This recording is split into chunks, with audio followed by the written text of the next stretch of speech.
another episode of the Smart Money Show. My name is Naman Akhtar, and as usual, I'm joined by Ali Suleiman. How are things?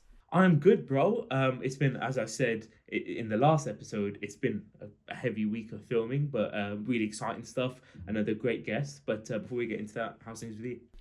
Just great, man. And of course, as you said, it's just right now the focus of this week is filming as many episodes as possible Yeah. with, of course, a diverse range of people, Yeah. just so we can deliver as many insights as possible. I don't know where my speaking ability has gone, but anyways, so of course, as you mentioned, we are here to interview another finance professional. So how are things? Yeah, 100%. So, as usual, Naman just said, we're joined by yet another elite finance professional. So, today we're joined by Vedika Akhramka, a consultant at McKinsey Company in London, where she has worked on projects across industries as diverse as book publishing, live music, banking, aerospace, and consumer goods. Vedika brings experience in areas such as commercial due diligence, board strategy, organizational design, and separations, as well as large scale technology transformations. Alongside her consulting work, she is the founder of What's Her Network, a London based community of more than 300 young women professionals, where she hosts regular networking events and book clubs to help members connect and grow. Originally from Mumbai, Vedika moved to the UK to study accounting and finance at Warwick before completing a master's at Imperial College London. She began her career at Accenture before joining McKinsey, where she has enjoyed exploring new industries, as I mentioned, complex challenges, and the opportunity to make a real impact within the sector. So, this episode, we'll be talking about and exploring Vedika's journey across consulting, her insights into building a career in strategy, and her perspective on creating supportive communities for women in business and financial services. So, without further ado, very, very excited to welcome Vedika onto the podcast. Vedika, how are you? And welcome to the show. Thank you so much for having me, guys. I'm doing really well. So I'm just happy to get into it. Amazing, Yeah, great. perfect. I mean, if you're happy, then we're happy. So, as usual, now I guess our viewers would know is that we normally kick off episodes by asking a very broad question on the guest early background and early influences. So, as I said, a broad question to you then, Vedika. Can you tell us about your upbringing in Mumbai and how did that shape your early career interests? Yeah, sounds good. So, I grew up in India. My father was actually a very big and still is a very big influencing factor and has always been in my career. So, growing up, he was always CFO for public listed companies in India. And I would always hear him talk about financial things. He was also super interested in investing outside of his own job. So, I would listen to him talk to his friends on the phone about what's happening in the stock market and then repeat those words to act like I'm smart. This is back when I was 5, but that's kind of how it started, and I was pretty sure I wanted to be a finance professional in Bollywood. So that's like the movie industry in India, which is where I come from. Being an investment banker is like something that's like very cool and prestigious. So all of like the main leading heroes in all of the movies used to be investment bankers. So that was also one of the big influencing factors which made me think like, yeah, I'm going to be an investment banker. So that's why I went into accounting and finance. And then I did my first internship in investment banking, which was at an M&A boutique investment bank in Mumbai back in 2019. So this was like I think in the end of my first year or in the end at the end of my first year, so before COVID. And I really enjoyed it, but at the same time, I did not think that it was a great learning opportunity, but didn't think that my interests were super aligned to it in the sense that I found that I'm more interested in overall big picture thinking, problem solving, and like I know investment banking is also to do with teamwork, but I just wanted it in a different context where actually like solving problems with clients. So that's when I kind of started exploring consulting as a career opportunity instead of core finance, and did a couple of spring week internships in consulting. And that's kind of how I got my one of them was with McKinsey, actually, the Discover program. That's how I got interested in this world, and basically that's how it all went. But yeah, let's hope that answers your question. Oh yeah, 100% it does, and it's such a perfect way to kick off the episode. And we always like asking that question because we think it provides the frame to the picture that we're trying to paint and create throughout this episode about your story and your background and your ongoing career journey. Cool. So moving on to our next question, I wanted to ask about. But you already talked about your father being a mentor or role model, so we'll skip on over that question. But I wanted to ask: you moved from Mumbai to the UK. Let's fast forward a little bit. How did that kind of work? What was the inflection point that happened where it was like, right, listen, I'm going to move to the UK? Did you always imagine yourself working internationally, or did that come later? And how did that move feel, both personally and academically? I think so much of our life is determined by our environment and what we see around us, that making your own choices is somewhat of an illusion. I think that's very much the case with me as well. So, for example, my sister actually did study in the UK as well. She's an engineer. She went to the University of Edinburgh to do her engineering. But also, a very close friend of mine at that time was also studying at Warwick itself. So, who I grew up with in the same building, and like absolute best friend of mine. So I think both of those influencing factors were a big role. And I'm not gonna lie, I'm really not great at standardized testing. So when I was giving my ACT, it was just not happening. I was like, maybe I'm just meant to go to the UK. But jokes apart, comparing it to India, I think India has a great is a great has a great proposition for education if you are super smart. I was lucky enough to have the resources to do very well at school, and I say that I was lucky enough to have the resources to do well because even though I did really well and I topped Bombay in, like, the A level equivalents of India, I think the reason why I could do it was because of the immense opportunities and resources that I had. So I don't like taking full credit for it. But because I did that, and because Indian education and college admissions are based on those grades, I actually did get into some of the best schools in India. But when deciding between staying in India and moving to the UK, my biggest consideration was getting global exposure, but also like getting out of a very sheltered environment, which naturally, being a woman in India, growing up in India, kind of is the environment you grew up in, and actually become independent. So more than career orientation, my true north, or like my navigation guiding star was that I wanted to be independent. And even today, I think out of all the things that are important to me, which we can come to later when we speak about like women and what I think is important for women to think about in their careers, I think being independent truly is what's always been the most important thing to me. Wow, I mean, what a response. We appreciate the transparency, but then also the humility as well, because um, of course, irrespective, you must have put in hard work, so you should respect yourself on that. But yeah, it does make sense because, and especially, man, I speak to Ali about it sometimes as well. Is that I feel fortunate that we're in the UK and so close to London, to be honest, because as a hub for finance, like London, I think it's only second to New York, isn't it? So pursuing a career within finance in the UK is a blessing, But anyways, now I think this is a great opportunity to move on to the next section of the episode, more focusing on your education and then the more foundation of your career. So you studied your bachelor's at Warwick, accounting and finance, a great course for any role in finance, to be honest, isn't it? So could you just talk to us about that and why you chose accounting and finance? I know you kind of went over it a bit, but go on. Yeah. So to be honest, I always loved accounting and I always loved finance in general. Growing up, speaking of my father, but also the subjects I took in my A level equivalents, like it was always an area of interest for me. So as nerdy as it sounds, like I've always been an accounting nerd. So definitely choosing the subjects was like the easy part for me. But in terms of like, I think when you go to university, especially in the UK, because that's where I studied, so I can only speak for that. More than what you do in the classroom, it's actually what matters is what decides what you end up doing after is what you do outside. And that's both in terms of like professional opportunities, which we are very lucky in the UK to have loads of, and I'm super happy to discuss some of the ones that I think are great opportunities for people who are watching, would be relevant for, but also outside of professional opportunities, being proactive and taking part in as many opportunities in terms of the community you're surrounded by actually is what, in my opinion, shapes the career you take on. Because especially in the UK, the subjects that you choose don't really have to matter as much in terms of what you end up doing. One of my favorite managers at McKinsey actually did English at Oxford, and he's a superstar, So, and a lot of my friends who did history at university ended up doing law, which is a very common thing in the UK to do anyway. So I think a balance of both, where of course the subjects you choose is important, but my advice is always, especially for those pursuing their education in the UK, to like optimize for what really interests you,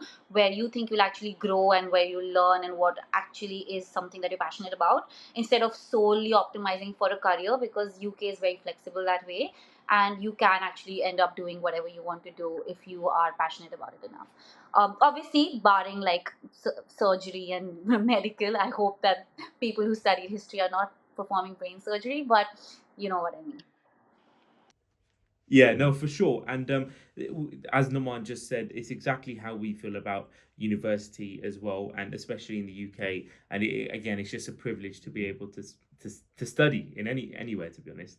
Yeah, and I think a lot of people they show me a statistic that, like, I don't know, the majority of investment bankers, for instance, they come from an economics background, but I tell them that's like just pure probability, isn't it? Because you can enter investment banking through history, English, or any career in finance through any degree, but of course it's most likely that an econ student. But yes, so I guess a quick message to reiterate what Vedika's just said is that regardless of what bachelor's you're studying, literally you can pursue a career if you put your effort in. And we featured professionals like that on the podcast before that have come from biomedical science backgrounds and stuff like that. And it's just, as you said, reassuring to know that that is possible. And I personally, I can acknowledge like the whole, what's the word I'm looking for, thesis on like non-target, semi-targets and target schools and stuff like that in universities, but I don't necessarily agree with it. I think you can make it from anywhere. And you're right, it is just a probability that people talk more about it. Just because you go to LSE, you're not guaranteed a job in IB. You still have to get past that sort of air of entitlement and actually put the work in. But enough about the flaws of the industry. Back to you, Vedika. I wanted to ask you, what then led you to pursue an MSc at Imperial College, and how did that shape your path, your career path? Yeah, that's a great question. So actually, what happened when I was studying at university was I graduated in 2021 September, which means that a lot of my undergraduate was in COVID. So my second, or most of my second year and all of my third year was in lockdown. And because of that, I only got to experience half of university life. Now, by the end of Warwick, I actually had my Accenture offer already, and and then I got an offer from Imperial as well. And the reason why I applied was because I do love my subjects a lot. So I just applied to Imperial and LSE and thought, if I get in, I'll think about it. If I get in, it wasn't like a sure thing that I would go. But then when I got both my Accenture and Imperial offers, I thought about it and I was like, I really did miss out on some of my university life because of COVID.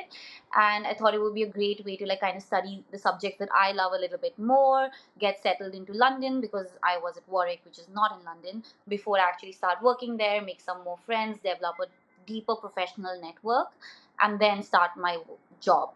So I spoke to Accenture, asked them if I could defer my offer. They were really happy to do that. I think partly because of the fact that consulting in itself was a really tough industry, was going through a really tough time as an industry back in like 2021 when I was speaking to them. And so they were happy for me to like defer my offer by a year and join a year later. And that's kind of how I decided that I'd go do my master's. And something really interesting happened was that when I was at Imperial, I decided that I'm just not going to apply for jobs this year because I had an offer already. And of course, like I wanted to apply to other jobs, but I was just in a place in my life for personal reasons as well, where I was just not there. I just didn't have the bandwidth to apply for jobs because I think it's a very difficult process in general. And I always have deep empathy for all of the students who are going through job apps. I've done my own time and I know it's difficult. And it was so interesting because I wasn't doing any job apps. I was just focusing on the subjects that I chose to study further because I love the field. Whereas all my other colleagues kind of and my peers had to kind of also apply for jobs, which is why ended up doing really, really well during my master's. Like I was on the dean's list, I was also the careers leader for my cohort, etc. But I never felt like I was doing a lot. I was just I felt like I was just slowly sailing along, but I was able to achieve a lot because I was just doing what I really enjoyed without taking any stress of like having to find employment. But yeah, that's kind of why I went into and how I ended up at Imperial. That seems amazing, I can see the passion you have for your subject. But I don't want to break the momentum because I've got this direct follow-up question, which is now of course, in hindsight, and then looking at the benefits, because of course there were benefits of pursuing a master's beyond just the love for your subject. So, what advice would you give to students who are maybe finishing their bachelor's and thinking of pursuing a master's? So, is there any advice you can give? Yeah, 100%. I think what you touched upon is exactly what I would even tell people, that your why will be different, and why your why should look different, especially when you're investing so much money, an entire year, etc., into doing a master's. Your why should be different because your why should be solid enough that you resonate with it. Does that make sense? Like, just because other people around you are doing a master's and that's what kind of motivating you to do it is not a good enough reason. I made a conscious choice of wanting to take that year, study something that I enjoy, settle into a city that I was going to move into eventually anyway, get a year of being a student outside of COVID again because I lost so much of my time, etc. Like, I had my reasons very clear to me, and I didn't really care if they didn't make sense to anyone else, but they really resonated with me. Make sure if you're going to invest and make that kind of an investment, you know why you're doing it, and you're not just doing it because you think that there's nothing else you can do with your time in a year, or you think that other people are doing it, so it's the right path for you. Because there's so many options out there, and I think there's a little bit of a wrong narrative sometimes that we're told that there aren't, but there are lots of things that you can do with your time, and it doesn't have to be a very, very expensive degree that's not if you don't have a good enough reason for yourself. So what good enough reasons could be is that you want to apply for a job that really does require specialized skills, like you're a computer science student and you want to go into a specific field of AI application, then maybe doing an AI master's makes sense. And that's just an example. Like, but that is one good reason why, if you resonate with it. But just find a good reason why, because it's expensive, it's another year, etc. Make sure it's worth it. Yeah. That is brilliant advice, and it's a bit of a golden nugget for the students that are watching, and for me and Naman as well, because there's definitely, I mean, we've had conversations even recently about, I mean, Naman's a year below me, university-wise. I graduate next year, and I'm just thinking maybe getting into the world of work could come a little too early for me. Maybe a master's makes sense, especially if I can be a bit more specialized in what I'm studying, because my current degree is really broad. So yeah, it's definitely food for thought, and I imagine our listeners and viewers are feeling the same way. As Naman said in the previous question, I do not want to kill the momentum. This is a great episode so far. So we're going to move on to the next section. He provided a great segue there into our next section about journey into consulting, which you touched on academically, but let's talk about personally and professionally a little bit as well. So you had that deferred offer and landed that first role at Accenture. What was that like? What was that first taste of a real corporate job in the real corporate world and consulting industry like? And how did that shape your approach to kind of problem solving and just the industry as a whole? This is really interesting because in consulting, especially at McKinsey, we have a really deep understanding of the fact that a lot of how your career ends up looking like when you after you enter consulting has to do with luck. I mean, everything has to do with luck. Even getting an interview at an MBB is so difficult that you could be exceptional, but just because of sheer probability, you might not get an interview on your first try. So everything is luck, but especially once you join like a firm, a consulting firm, it's even more luck because it's project-based work, and your career trajectory, what you learn, what industries you get exposure to, what people, most importantly, you get exposure to, has so much to do with luck that I hope that my journey can kind of like help put some light on that. But just to give you guys a clearer idea of how I got into it, like I mentioned, I thought I'd do core finance, then I did an internship. I realized more like strategic thinking is what I'm kind of attracted to. So I started looking for opportunities in consulting, and I was able to get on a scholarship program by Bain. It's called the True North Scholarship Program, and it's for basically high performing female students at universities in the UK, university students in the UK. That was my first taste of consulting, in addition to the Discover program with McKinsey. And after doing those two programs, I was just so fascinated by the way that the consultants solve problems, but also the kinds of problems they get to solve. And that's what really, really did motivate me, in addition to being able to work with like really cool people, to go into consulting. When I joined Accenture, though, I joined at a really hard time. I joined in 2022 September. which was a very difficult time for consulting in terms of like the projects and in terms of just the overall industry because of the impact of the pandemic. And so the projects that I ended up being put on weren't as strategic as a management consulting analyst should have kind of been dealing with. And that's completely fine because it's like might be someone else's cup of tea, but I had a very clear idea of what I wanted to do. And also I knew that like earlier in your career is like kind of when you want to be able to develop the skills that you want to develop as much as possible. So that's what motivated me to then like start looking at other roles and apply to McKinsey very soon after I joined in Accenture. And I was only at Accenture for 9 months. So within a few months of being at Accenture, I got my McKinsey offer, but the start date was for a little bit later. And that's how I kind of continued being at Accenture. With that said, I think why I say it's so much luck is because my flatmate is also an analyst at Accenture. I mean, now she's not an analyst, but back then she was an analyst at Accenture, and she was doing really cool strategic projects. So it's not to say that the company was not great. It's not to say that it was just to be done with the time. It's just in consulting, there is a factor of luck with the kind of projects you get put on.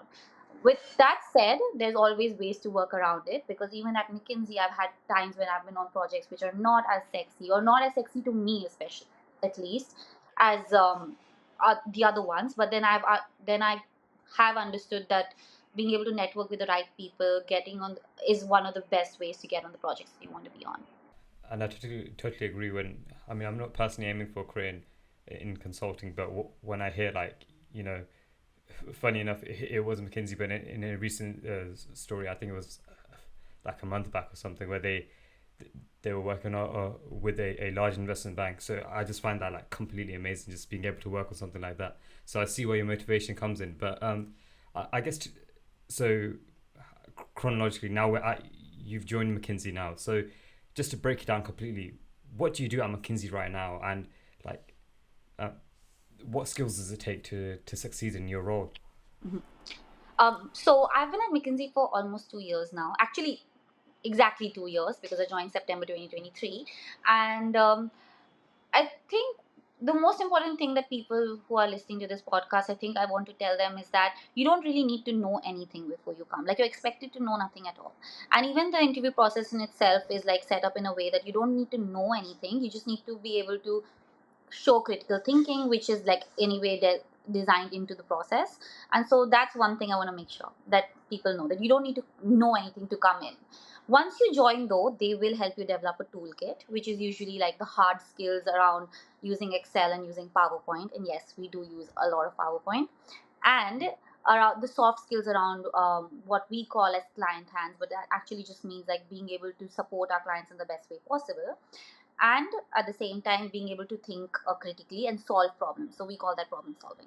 And so the way that you develop these skills is really like, I think the best way to learn these skills are actually on the job, which is why I think it's a great kind of first job to have, consulting in general, because you develop this toolkit that is very transferable to anything you go on to do otherwise, and which is kind of why so many exit opportunities naturally open up once you join consulting. Mm-hmm.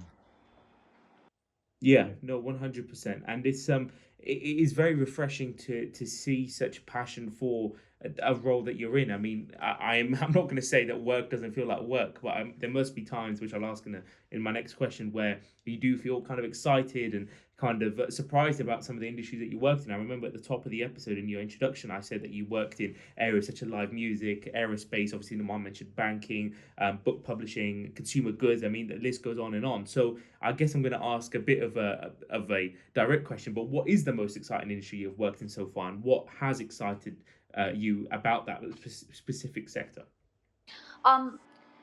I mean, I am in general someone who has always been very interested in the consumer sector. So I did try to do a lot of work in the consumer industry. So whether it was live music or book publishing, consumer goods, I did a little bit of work in fashion as well.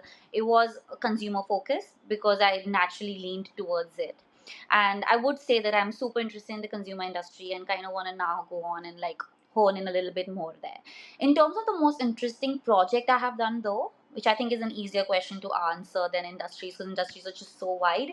I think the book publishing piece was one of the most interesting projects I've done, because it was basically India growth strategy for a book publisher. And being someone from India, but I haven't really worked in India that much, and being able to work with the India team, with Indian clients, looking into the Indian market, and like new adjacencies and growth opportunities in a country that is already growing so much in an industry that I really enjoy, was a super exciting opportunity. Okay, that's really interesting. Then I guess like a follow-on question. I know I'm asking a lot of follow-on questions, but so I mean, just you mentioned that even at the start of joining McKinsey, you kind of you can walk in there not knowing like everything about specific industries, but then how do you actually manage moving from one industry to another, and then like of course getting well versed in it to an extent that you can consult on it. So I think one thing important to understand is that when you are a consultant and client like kind of asks is like hiring you, they don't they don't really look at the person itself. They look at the company that you are from, because they know that the organization that they have hired is the one that has a lot of skills, a lot of knowledge that they have developed over the years, to be able to support them in that. So as a consultant, my job is not to know everything, but to know the right people within my organization and outside my organization, to be able to reach out to them and have the critical thinking and hard work, frankly, ability to then gather those insights and synthesize them, and like basically then use that to come to an output for my clients. So I think that's the best way that I can explain it. Like, you can put me in any industry and any problem. My role is to work with my team and people who, my managers, associate partners, etc., who've done this for much longer than me, to work with them to then understand what needs to be done to be able to solve it and then go do it. So that's kind of what we do, which is why the problem in itself in the industry matters less, because we just kind of have the industry knowledge within the company and outside as well. And then going to like, how do you do that switch? I think one of the reasons why someone would go into consulting in general is because they like being able to explore different industries. They like the intellectual challenge, or they are curious to like explore. Sometimes people just love one industry and they're really passionate about it, and that's fine too. But oftentimes people do consulting because they want that flexibility in the first place. And we have all of the resources in the sense that we do a lot of reading, we try to understand, we read external reports, internal reports, we go through client data, etc., to really understand the industry and the problem we're solving. And of course the ramp up time is quite fast because the projects are not very long, so you kind of have to ramp up and then go do the work. But that's the fun of it in general. I think that's the challenge, that's where the excitement comes from. Yeah. Oh, 100%. And I think in other roles and other industries, not to talk bad about other industries, but sometimes you can find yourself getting pigeonholed in a certain area of a sector, and it can sometimes get repetitive. And so, as you said, the flexibility, it's great to know that that is still an existing factor within consulting, and it's still readily encouraged by massive firms like McKinsey. I Another mean, in question general, about, as you, sorry, go on. no matter where you go, as you start becoming more experienced, you naturally find a home as well, because you kind of understand what your strengths are. You start developing deep client relationships, whether it's Accenture, whether it's anywhere. So you'll naturally find your home. Sometimes it'll be something completely unexpected, but you love the people there within the firm, and that's why you wanted to work with them, and that's how you found your industry home. Eventually, of course, people do usually like start specializing, but there is a lot of flexibility for a very long time to explore a lot before making that decision, which is a great aspect of consulting in general, I think. Understood. Yeah, there's definitely two sides of the coin, and something that comes with tenure within an industry and within a role as well. My next question is a bit different, but I wanted to ask maybe on a personal level as well. But what is the best or most resonant piece of feedback that you have received at McKinsey or at another role at Accenture as well, or maybe like best piece of advice that you still hold close to this day? Um, I think I can tell you what my biggest learning has been, and that'll be a more helpful framing. Because feedback, like consulting thrives on feedback culture. So I've gotten a lot of feedback in my life. I think the biggest thing I have learned, which kind of in theory makes sense, but I didn't realize it till I saw it, is that in your career, to be able to do well, having sponsors and mentors is really important. Like having people who are or senior than you, who are wanting and willing to open doors for you because they see potential in you and are rooting for you and taking your names in rooms that you're not in. I think that is the most defining thing for your career. And like it might sound like a little bit far away for you if you're still at university, but I think it's still very relevant because it's never too early to start finding right mentors and good mentors. And that mentor could be just a senior 1 year above you, for now, and then once you get to investment bank, that could be your MD. But I think that I is the most defining, one of the most defining things for someone's career is like having sponsors. Yeah, no, 100%. I don't think I can say anything to match that response. But I guess to round off this section of the episode on consulting, then, so is there like a misconception people have, or maybe you had before consulting, that you'd want to clear, and like, and then just give an overall, I guess, definition of consulting then? Yeah. I mean, I don't know if it's so much of a misconception, but I think there is this idea that consultants kind of come in and their whole job is to wear suits and deliver decks and leave. But that's not what we do. It's not that straightforward. We really do work with the people on both sides within the organization that we're working for, and within our consulting firm as well, and really like draw on the expertise of many people to be able to come up with the insights that we do. So it's so much more than just like kind of putting something on a page. So what I'm trying to come at is like, let me be more eloquent. People say consulting is like, oh, making pages, making decks, making PowerPoint slides, and that's true. But what PowerPoint slides for us are is a tool for communicating the insights that we work very hard to find. So my job is not to make PowerPoint slides. My job is to go find the right insights, go find the right answers, and then how am I going to communicate it? One of the easiest and best tools is to do that with PowerPoint. But the output is not the PowerPoint deck itself. It's the insights that take a lot of time, energy, and the expertise of many people to be able to come to. Yeah, that is a massive misconception. And to be honest, we can definitely hear that throughout this episode, just how varied the role is. I think we've talked a lot about consulting for very good reason, but another reason, Vedika, we wanted to have you on the show and join us for an episode like we are now is because of your work that you founded, What's Her Network. And me and Naman are very passionate about social mobility and getting awareness out there for those that are underrepresented. And so I'm just going to ask a very general question about what inspired you to start What's Her Network? How did that fit into where you were within your career when you started? So, to give a little bit of introduction on like what's a network, it's basically an organization, you can say, to help other young professional women meet each other, to develop their network, and yeah, basically just that. And the reason why I kind of thought about it and started it was because actually my sister is a big reason why, because she lived in Edinburgh and she always found it a little bit hard after university to make friends. A lot of her friends would then leave the city, etc. And I realized so many people do move to London who don't have networks, who don't have homes, they don't have like friends over here already. And I thought it would be a really nice way to kind of help people find a community. And I've always been a big fan of like being very involved in my community, but being also like someone who is helping the community bond. And the way that I kind of started it's just a WhatsApp group, really, honestly. And me and my flatmate now run it together, and we organize events, mostly book clubs with some like fun events like a board game night, etc. here and there. But the whole idea is to help people find like-minded people and kind of connect with one another and grow with each other. So whether that's resources or whether it's like emotional support, etc. So that's kind of the premise of it. Um, yeah. Yeah, I mean, that's amazing. But of course, so this started off as an idea. So did our podcast.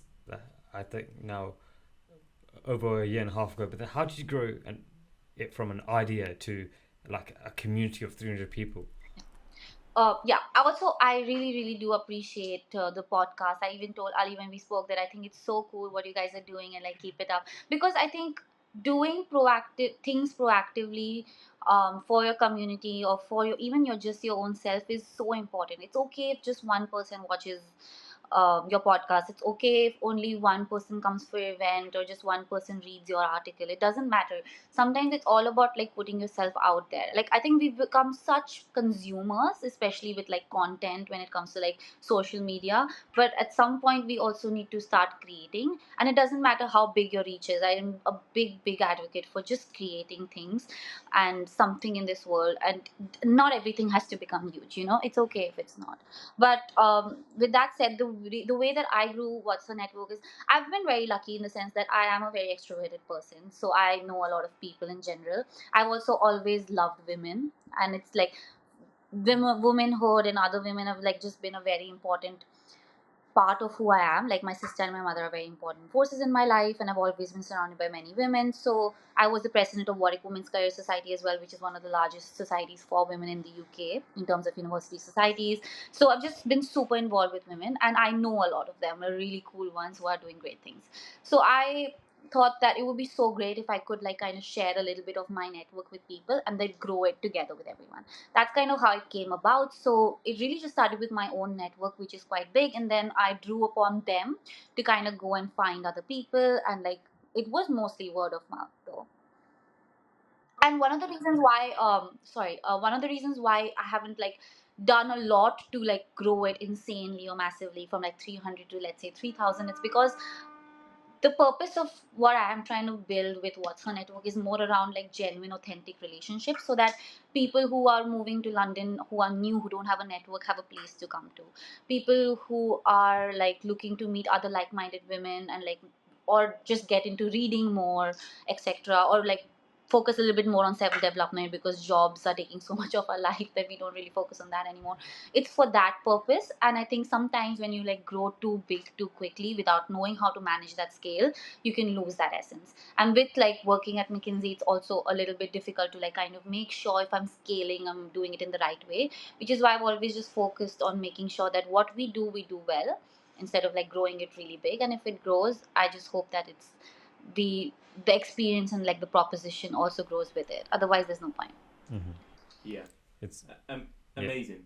Yeah, it's the whole like idea of add value. Like I think that's what me and Ali discuss a lot on our episodes, is that yes, we can get like someone, we can just have a line of people from like flashy firms with flashy job titles and just have that every week. But then is there add value on repeating the same thing again and again every week? Like yeah, probably numbers would be higher, but the actual value to our viewers wouldn't be as much. So yeah, I 100% agree with you on that. Exactly, and the thing I love about it as well is because you're using your own network, so it's a benefit to you because you get to keep in touch, but then also you're providing it to other people at the same time, which allows you're basically sharing the benefit, which is brilliant. And whenever you share, you realize that there's mutual benefit all the time, which is just amazing with passion projects of any in any similar vein.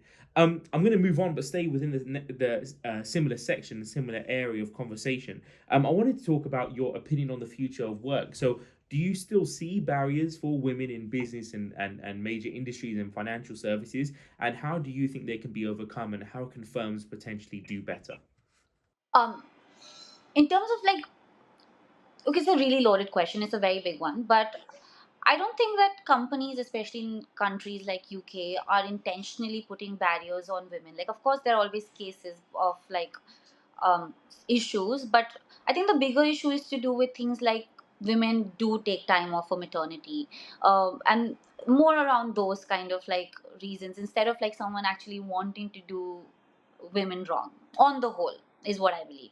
So I think like that's like a good framing to have to begin with. I think working for companies that actually provide flexibility, uh, they care about women in terms of like providing not just flexibility but resources such as like um, egg freezing, um, time for maternity, like good maternity leave policies, etc. These are like some things that indicate that this is an organization that does care about having employees who are women and making taking care of them. So as a woman, I would always say that it is important to make sure that the organization you are working for does care about you and provides you benefits. So definitely look into that, think about it. You might not want to think about egg freezing when you're 21 and you're looking for your first job, which is completely fine, but it's a consideration to always keep in mind whilst you're looking for your jobs and like thinking about your career in the long term. Just on the topic, I remember, like, I won't point out the firm name, but there was this a story of a lady who was an MD, and she went on a maternity leave, and in that time, all of her peers took her clients, and then the firm did nothing to protect that, and slowly she just got laid off because all of her clients from her book were basically gone. So I just find that obscene in this world. But so it's nice that the overall direction of the industry is moving towards a much more Yeah, I think one more thing I would add kind of on what you just said and what the previous question is also that I think what is also important as a woman is to find the right sponsors and mentors, even more so to make sure that you are kind of being looked after and like you're getting the right guidance for your career. And that doesn't only mean having like female mentors. I think having like also male mentors who are champions is also very important. So of course it matters for everyone having like mentors and sponsors, but if I may say so, it's even more important as a woman. But to be honest, it's equally important for everyone else. It's just such an important thing to have a good fulfilling career. yeah, 100%. But I think, we've discussed a lot in this episode, and I think is finally time to now to move on to the last section of the episode. Now, uh, as we all know, we always ask these three questions to each and every one of our guests, just to I guess kind of encompass everything that's been said in the episode. So I'm going to kick off with the first of the three now. So, Vedika, looking back on your career journey, what are you the most proud of?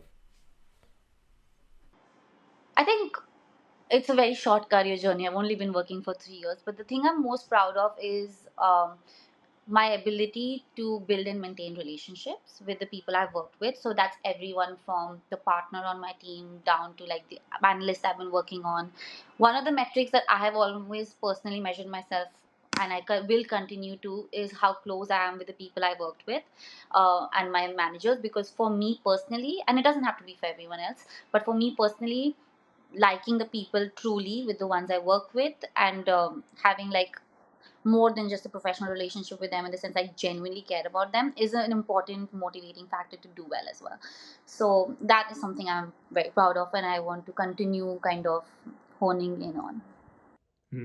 100%, and that definitely comes through this episode and the recounting of your personal experiences and career journey as well. Second of the final three, so you can choose the age, but if you could give your younger self one piece of advice, what would it be? Oh God, I think I would give myself advice when back when I was at uni, like at Warwick, and it was the pandemic, and it was so difficult to find jobs, etc. It's that I mean, outcome really is like not in our hands to just like do our best and leave it there, because what's meant for you, and I know it sounds a little bit woo woo, but I'm a little bit woo woo, so I don't mind. Whatever's meant for you finds you, but in its own time. And what I mean by that is, I did the McKinsey Spring Week back in 2020. I gave an interview in 2020 when I was in my penultimate year. Oh no, in my final year to get an offer for after, but I did not pass the first round. I did a master's. I worked a year in Accenture, and then I finally made my way to McKinsey. So um, things do happen for you if they're meant for you, but they happen in their own timeline. You can't force them. So you just kind of keep working towards what you want, and if it's meant for you, it'll happen. Yeah, 100%. And then I think this directly flows on to the final question, the last but by no means the very least. So, finally, what's the biggest takeaway you hope that our listeners and our audience would get from your story? I think the biggest takeaway would be that just be proactive and focus on more than focus on what really fulfills you. So whether that's choosing your job, whether it's choosing your course, what I mean by fulfills you is that what will actually make you want to be proactive with it, make you want to be really engaged with it. Because to be able to achieve anything, I think people say hard work is important, but I think like if you are engaged with something and you actually enjoy it, it doesn't feel like hard work anyway. You just want to do it. Like I'm sure you guys don't feel like that with this podcast. So just find the thing.